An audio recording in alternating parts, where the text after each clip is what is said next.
मुसव्विर राशिद राना आज हमारे साथ मौजूद हैं। अस्सलाम वालेकुम राशिद साहब। जी अस्सलाम वालेकुम शिफा।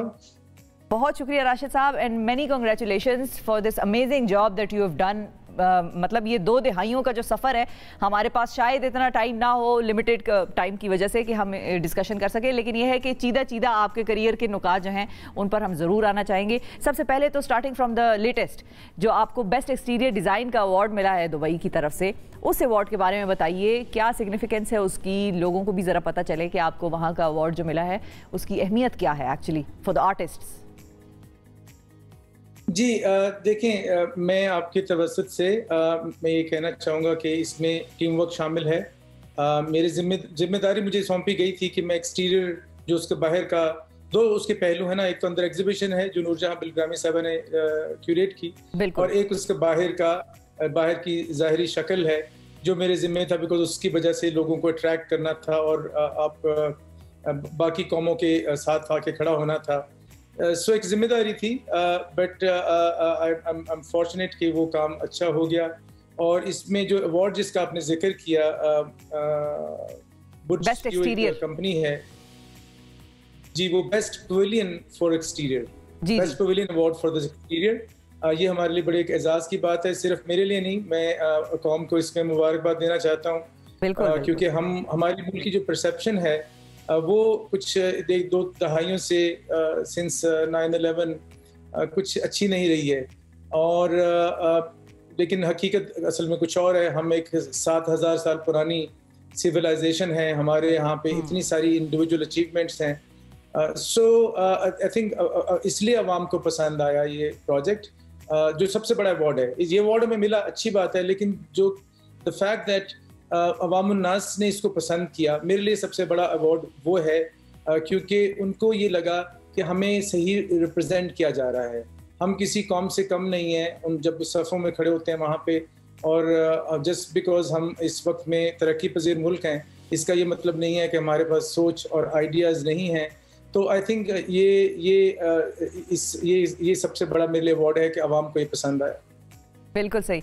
अच्छा ये बताइए सर कि अब आपका जो सितारा इम्तियाज़ है उसकी तरफ आते हैं, और आपकी जो 2 दहाइयों पर मुहित सफ़र है उसकी तरफ आते हैं, फिर दोबारा पवेलियन के आइडिया पे भी बात करेंगे, क्योंकि अभी हम अवार्ड्स डिस्कस कर रहे हैं आपके। तो सितारा इम्तियाज़ आपको कौन कौन सी जो आपकी, वैसे तो बहुत सारी अचीवमेंट्स हैं, मैंने कुछ चंद एक जो मैं गिनवा सकती थी वो मैंने गिनवाई और लोगों को बताने की कोशिश की कि हु यू एक्चुअली आर, लेकिन आपके ख्याल में आपको जो ये एजाज़ मिला, जो सदर पाकिस्तान दी हाईएस्ट, जिसको हम कहेंगे one of the highest civil awards, ये आपको कौन कौन सी मुल्क की खिदमात के वाले से एजाज़ हासिल हुआ? जी ये इसके लिए मैं नॉमिनेट हुआ था 1.5 साल पहले, और ये अवार्ड असल में अनाउंस हो गया था 14 अगस्त को, पिछले साल एक्सपो से पहले। और तो ये मुझे एक्सपो से पहले जो मेरा करियर है पूरा आर्ट का, और उसमें जो मौके मिले बहैसियत आर्टिस्ट मुल्क से बाहर मुख्तलिफ चीज़ें अचीव करने का, और इनडायरेक्टली डायरेक्टली फिर मुल्क का नाम, उससे परसेप्शन चेंज होती है। और within the country I have always remain associated with academia, art academia.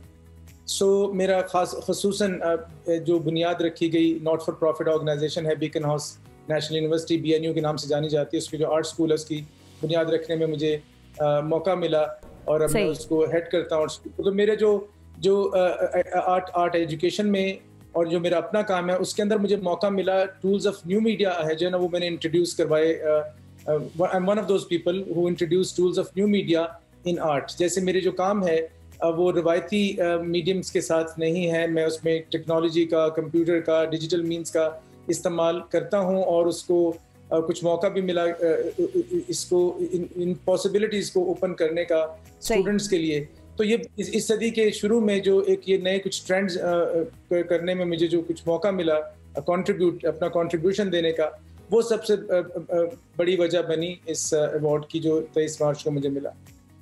बिल्कुल सही, बहुत ज़बरदस्त सर, दोबारा एक मरतबा फिर आपको बहुत मुबारक हो। अब ज़रा वापस आते हैं पवेलियन के हवाले से। ये जो पवेलियन का डिज़ाइन है बहुत यूनिक है। हमने वहाँ पर अपनी आंखों से खुद हम गए थे, हमने विज़िट किया, हमने बहुत प्रोग्राम्स भी बनाए वहाँ पर और मुख्तलिफ पवेलियंस देखे मुल्कों के। सऊदीया का देखा, बड़ा अच्छा बना हुआ था वैसे, वो भी ये एतराफ़ करने वाली बात है। लेकिन जो हमारा एक्सटीरियर का डिज़ाइन था वो इतना अट्रैक्टिव था कि हमें वहाँ पर फॉरेनर्स मिले, बहुत सारे ऐसे लोग जिनका पाकिस्तान से ताल्लुक़ नहीं था, पाकिस्तान कभी आए नहीं थे, सारे जिसको हम कहेंगे कि, और उसमें भारतीय भी शामिल हैं बाय द वे, उसमें इंडियंस भी शामिल हैं जो कि वहाँ आकर बाहर खड़े होकर उसको मिनटों देखते रहते थे और वो उसको एब्जॉर्ब कर रहे थे, उस पवेलियन की जो एक्सटीरियर की ब्यूटी आपने क्रिएट की है वहाँ पर। ये आइडिया सर कैसे आया, इंस्पिरेशन इसके पीछे क्या थी?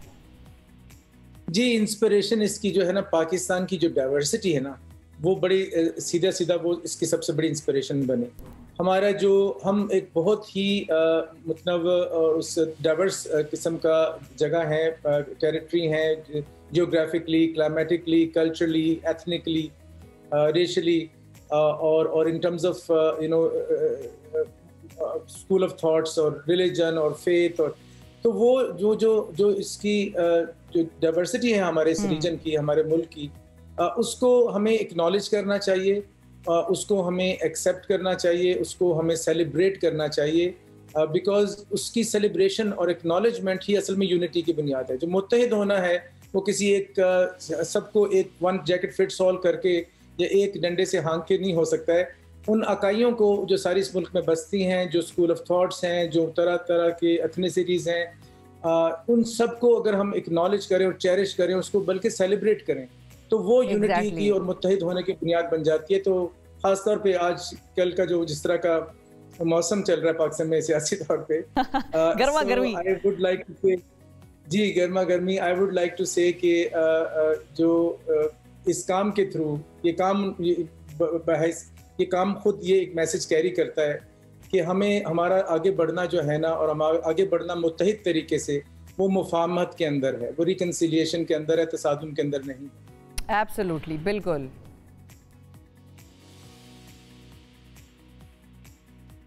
जी, राशिद साहब की आवाज़ शायद नहीं आ रही थी। राशिद साहब, आपको आवाज़ आ रही है? जी, अब मुझे आवाज़ आ रही है आपकी? जी जी जी जी जी, दरमियान में थोड़ी सी, बिल्कुल, जो सारी इकाइयाँ हैं, जो सारे स्कूल ऑफ थॉट्स हैं, जो उनको आई थिंक एक्नॉलेज करना चाहिए, डिसमिसल नहीं होना चाहिए किसी एक चीज़ का भी। अवाम ताकत का सरचश्मा है और अवाम बहुत डाइवर्स किस्म के इस मुल्क में हैं। उन सब की हर किसी की टॉलरेंस होनी चाहिए, हर किसी के लिए, हर ग्रुप के लिए, हर स्कूल ऑफ थॉट के लिए, हर पोलिटिकल व्यू के लिए, और मुफाहमत ही is the only way forward, and that is the message I have conveyed through this work, जिसके अंदर बहुत सारे रंग हैं और उसके अंदर थोड़ी सी उसमें बताता चलूँ और उसकी डिटेल्स इस काम की। हाँ, इसके अंदर 24,000 यूनिट्स हैं। आपने देखा होगा छोटे छोटे यूनिट्स हैं 24,000 के करीब। हाँ, और बज़ाहिर ये लगता है कि वो सारे यूनिट्स की एक ही साइज है या एक ही ज्योमेट्री है, बट असल में कोई एक भी आपस में नहीं मिलता। वो सारे इंडिविजुअल्स हैं जी, वो सारे फ्रैक्शनली डिफरेंट हैं, बिल्कुल मिलीमीटरों में, माइक्रो मिलीमीटरों में साइज का फर्क है, रंग भी ग्रेजुअली चेंज होता है। जब आप पीछे हटके खड़े होते हैं फिर आपको वो डिफरेंसेस नजर आते हैं, बिल्कुल ऐसे जैसे कौमों में, मुल्कों में ये नजर आता है, लेकिन जब बिल्कुल पास में है तो सिमिलैरिटीज हैं, लेकिन इंडिविजुअल्स भी हैं, हर कोई अपनी एक सोच रखता है। लेकिन जब उनको, इन सारी इकाइयों को, इन सारे फ्रैक्शनली डिफरेंट यूनिट्स को आप किसी हार्मनी में इकट्ठा लाते हैं तो वो उससे मिलके एक यूनिटी बनती है। और इस काम का टाइटल भी वहदतुल शहूद है, जिसका उर्दू तर्जमा है वहदतुल शहूद, और अंग्रेजी में कहेंगे unity of all that appears. क्या बात है, ज़बरदस्त। तो सर ये बताएं, जब ये बन रहा था, मतलब ये जो डिज़ाइन था, आपने कहा कि 24,000 यूनिट्स हैं और सबका जो साइज़ है वो किसी न किसी तरह डिफरेंट है, तो ये जो कलर की ट्रांजिशन आई है वो बड़ा सॉफ्टली एक कलर से दूसरे कलर में मर्ज हो रहा है। आप एक एंगल से देख रहे हैं तो वो कलर डिफरेंट लग रहा है, दूसरे एंगल से देखते हैं कलर डिफरेंट लगता है। ये ट्रांजिशन कैसे मुमकिन बनाई गई, और बड़ा क्योंकि मुश्किल और टेक्निकल काम लग रहा है, मैं तो यहाँ समझने से कासिर हूँ कि ये कैसे 24,000 पीसेज आप, सारे लोगों का, ये बताएं जरा, प्रोसेस बताएं। I would like to acknowledge at this point कि इसमें प्रोजेक्ट में फेथ रखा, रज़ाक दाऊद साहब ने कंप्लीट क्रिएटिव फ्रीडम दी, शाहिद अब्दुल्ला साहब का बहुत हाथ है जो कि इस प्रोजेक्ट में लीड, ओवरऑल पवेलियन के प्रोजेक्ट में लीड थे, TDAP के लोग हैं, फिर खसूसन मेरे स्टूडियो के लोग। इस काम का जहाँ तक ताल्लुक है, जो मेरा कंट्रीब्यूशन है, इसमें मेरे टीम मेंबर जो हैं, उज़ैर फारूकी, कामरान, नबील और तारिक अली, इन लोगों का खास तौर पे हाथ है, मैं वो एक्नॉलेज करना चाहूँगा। फिर एक कंपनी है दुबई की, डायनामिक मोशन, और एक प्रोजेक्ट डायरेक्टर थे ऑन ग्राउंड जावेद इदरीस साहब। ये सारे तारीफ के और क्रेडिट के मुस्तहिक हैं। टेक्निकली जो है उसमें जैसे आपने जिक्र किया उसके अंदर ये इंटेंशनल था कि जो ट्रांजिशन है वो इतनी सटल हो कि जब पास खड़े हो कि आप एक यूनिट को दूसरे यूनिट से कंपेयर करते हैं तो आपको कोई फर्क नहीं नजर आता नेकेड आई से, लेकिन असल में इसका फर्क है। जब पीछे हटते हैं तो आपको फर्क नजर आना शुरू हो जाता है। जैसे कि मैंने अर्ज किया कि वो हार्मनी में लेके आना है मुख्तलिफ इकाइयों को और कलर्स पहले से डिसाइडेड थे कि ये वाले कलर्स चाहिए या ये कलर्स कैसे डिसाइड हुए? ये पर्पल होगा, पिंक होगा, ब्लू होगा? नहीं, उसमें क्रिएटिव प्रोसेस होता है उसमें, बिकॉज मुख्तलिफ ये फॉर्म्स हैं 6 के करीब जो यूनिट्स हैं इन टर्म्स ऑफ 3 डायमेंशनली। अब देखना था कि कहाँ पे कौन सा रंग सही बैठेगा, तो फिर बहुत सारी ट्रायल करने पड़ते हैं, टेस्ट करने पड़ते हैं, एक लंबा टीडियस प्रोसेस है इसके अंदर। लेकिन बहरहाल वो उसमें बहुत मेहनत शामिल है मेरी टीम की और बहुत सारे और लोगों की। लेकिन एंड ऑफ द डे अगर वो अवाम को और देखने वालों को अगर जब तक वो उन पे असर नहीं करता तो उस मेहनत का कोई फायदा नहीं है। तो वो मेहनत रंग लाई। नहीं सर, असर बहुत किया जी, असर बहुत किया। और हमें तो इसलिए देखें किया, हम तो यहाँ बाइस्ड हो सकते हैं कि भाई पाकिस्तानी है तो हमें तो अपनी चीज़ ज़्यादा पसंद आई, लेकिन जो बाहर के वहाँ पर आए हुए लोग थे जिनका पाकिस्तान से कोई ताल्लुक नहीं था, पाकिस्तान कभी आए नहीं थे, उनकी जो तासुरात थे वो देखकर हमने अपने प्रोग्राम में भी चलाया। लोग people were amazed and they stood there outside looking at it, staring at it। करना चाहिए हमने अपने पर एतमाद करना चाहिए। हम किसी से कम नहीं हैं। हमारे पास एक पुरानी, जैसे मैंने पहले कहा, 70 साल पुरानी तहजीब है, लेकिन पास्ट में भी ना फंस के रह जाएं और किसी और लोगों की तकलीफ में भी सिर्फ ना फंस के रह जाएं। हमें फ्रेश सोचना है। हमने अपने लिए नई लेगेसीज बनानी है, नई ट्रेजेक्टरीज बनानी है। और मुझे कोई इसमें शक नहीं है जितने हमारे मिलेनियल्स हैं, जो मेजॉरिटी इस मुल्क की हमारी, वो यंग लोग हैं और वो उनकी ज्यादा नब्ज के हाथ है जो जिस तरफ दुनिया अब जा रही है। उनको मौका मिलना चाहिए डिसीजन मेकिंग के अंदर। उसके अंदर सिर्फ बूढ़े लोगों को मौका नहीं मिलना चाहिए। तो आई थिंक हमारे लिए बड़ा एक जो है ताबनाक जो है जो फ्यूचर जो है हमारे लिए, जो मुस्तकबिल जो है वो हमारे सामने है। अगर हम ये मिलके चलें और अपने आप पे भरोसा रखें, नई लेगेसीज क्रिएट करें, नई ट्रैजेक्टरीज क्रिएट करें और यंगर लोगों को डिसीजन मेकिंग का मौका दें। बिल्कुल, do not doubt your potential नाजरीन। और राशिद साहब, आखिर में फाइनली ये भी बताइए कि इस प्रोजेक्ट, इस पेविलियन को बाहर से खड़ा करने में कितना वक्त लगा इस प्रोजेक्ट पर? जी, इसके में जो इसका एक्सटीरियर है ना, जिसकी जिम्मेदारी मेरे जिम्मे सौंपी गई, वो अलोन मैं 3 साल से उसमें इन्वॉल्व था, उसकी प्लानिंग में, उसकी विजुअलाइजेशन में, मैं और मेरी टीम।